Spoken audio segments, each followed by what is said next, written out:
जय गौरी शंकर महादेव की जय हो। मित्रों, मेरे गुरु जी को मैं दंडवत प्रणाम करती हूँ और गुरु माता जी को मैं दंडवत प्रणाम करती हूँ। तो जैसा कि मैं आज आपको बताना चाहती हूँ कि शरद पूनम आ रही है और देखो हमारे गुरु जी ने भी बताया। ये मत कहना कि गुरु जी ने तो ऐसा नहीं बताया शरद पूनम को लेकर, लेकिन गुरु जी हमेशा अमावस्या और पूनम के लिए गुरु मतलब जो पूर्णिमा होती है, जो हर महीने की 15 दिन में पूर्णिमा और अमावस्या आती है, वो हमारे लिए क्यों इतना इंपॉर्टेंट होती है, चलो साइंस के हिसाब से समझते हैं। और गुरु जी हमेशा साइंस के हिसाब से ही प्रमाणित बात बताते हैं कि क्यों इम्पॉर्टेंट है। तो जो लोग समझते हैं, जो साइंटिस्ट है वो समझते हैं, जो लोग पढ़े लिखे हैं वो समझते हैं। लेकिन बहुत सारे लोग ऐसे हैं कि आज भी वो अध्यात्म को जो सुनी सुनाई कथा है उसमें ही समझते हैं, लेकिन बहुत विस्तार से नहीं समझते। देखो, जो 15 दिन के गर्मी ठंडी या जो हर महीने आते हैं, आप कभी देखना मौसम का परिवर्तन होता है। अब जो शरद ऋतु है इसमें भी मौसम का परिवर्तन होगा, इसलिए बोलते हैं शरद पूर्णिमा, क्योंकि ये शरद वाली है, अब आने वाली है पूर्णिमा, तो ये शरद पूर्णिमा होती है। अब इसमें देखो, कभी भी जब पूर्णिमा का टाइम आता है ना, तो आप देखना वो ठंडी हवा यानी कि चांद की जो रोशनी होती है, चंद्रमा की रोशनी होती है, चंद्रमा की रोशनी हमारी पृथ्वी में काफ़ी ठंडक होती है और ये काफ़ी ठंडक होती है। फिर धीरे धीरे अब आप देखना रात को धीरे धीरे ठंडी हवा चलने लगेगी और जो धूप का परिवर्तन है वो भी अलग हो जाएगा।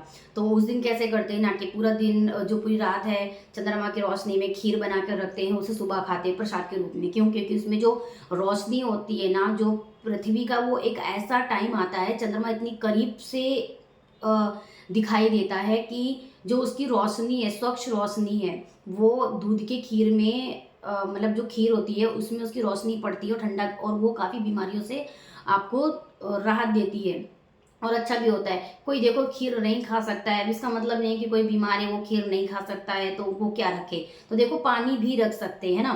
तो कहते हैं ना कि अगर चंद्रमा की शुद्ध रोशनी पड़ती है, वो भी एक ग्रह है, शुद्ध ग्रह है और हमारे लिए काफ़ी इम्पॉर्टेंट है।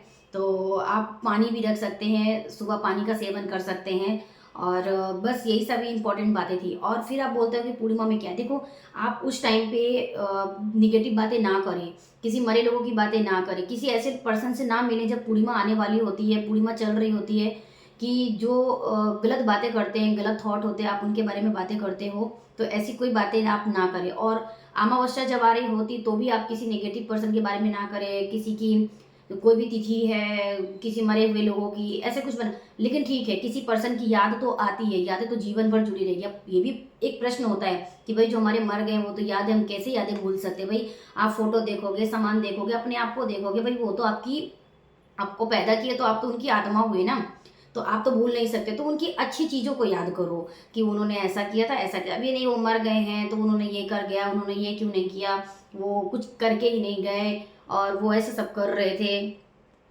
तो ये सारी चीज़ें होती हैं, ठीक है। तो शायद आई होप कि आपको सब समझ में आया होगा और पूर्णिमा के लिए बस मैं इतना ही बताऊंगी। शरद पूर्णिमा एंजॉय कीजिए, बहुत पूजा पाठ कीजिए और नेक्स्ट वीडियो में मैं आपके साथ फिर से मिलती हूँ। जय माता की। मेरी वीडियो लाइक और सब्सक्राइब और शेयर करना ना भूलें।